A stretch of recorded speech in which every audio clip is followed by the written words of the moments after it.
Hi and welcome. In this video, I'm going to guide you through some ways to warm up, mobilize, and stretch your wrists before or after the yoga class for those of you that are struggling with sore or tight or swollen wrists. All you need is a comfortable seat. Get settled in and then we'll get started.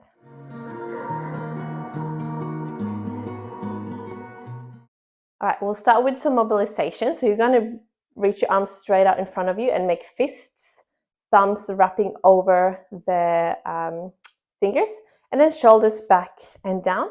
And you're not going to move your forearms. You're just going to start to make movements, circles with the wrists. So there might not be a very big movement here because we don't want to involve the lower or upper arm or the shoulder here. And then go the other way around. Personally, I can get a lot of cracks in my wrists here. It's good. Get it all out. Nice. All right. And then from here, if you can, elbows together and then clasp the hands. If elbows are apart, that's completely fine. But I find it easier to keep the elbows still if they're together. And then we're just going to move the wrists around gently here as well. Again, trying to avoid a lot of movement in the shoulders here.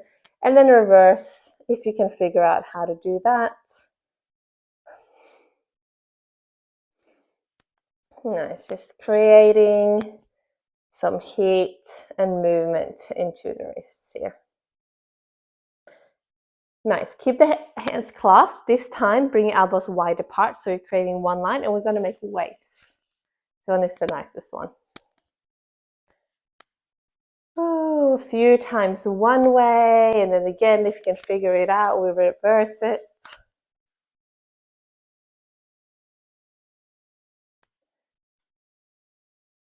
Nice, and then just shake out your wrists, shake out your hands. For the next warm-up, we're going to be on hands and knees. So find yourself in a tabletop position. Hands right underneath shoulders, knees right underneath the hips, fingertips pointing forwards.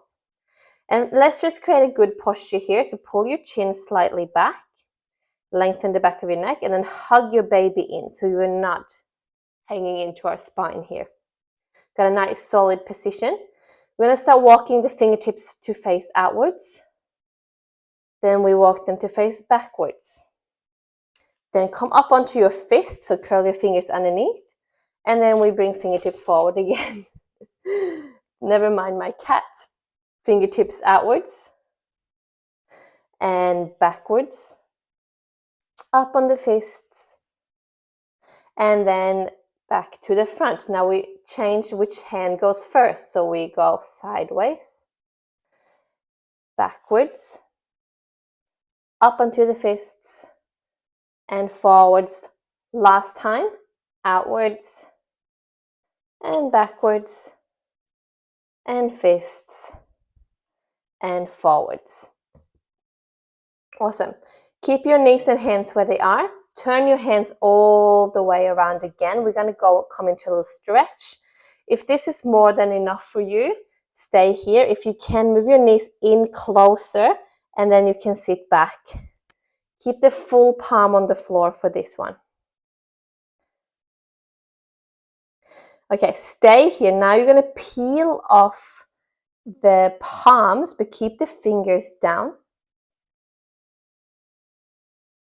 Maybe bend into your elbows a little bit if you feel like you have more space.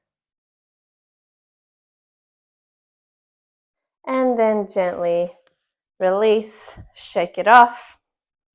We're going to bring the palms the other way around. This one is my favorite. So you're going to bring the tops of the hands to the floor.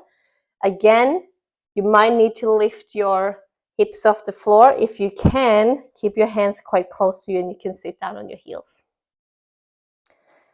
And maybe a little sway from side to side here, trying to get the full back of the hand onto the floor.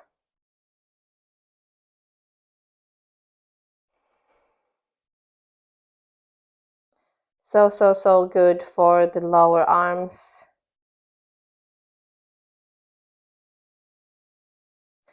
Nice. All right, shake it off. If the floor version didn't work for you, you can always do this one where one hand is flat And then use the other hand to pull it back, either with the palm facing forward or with the top of the hand facing forward.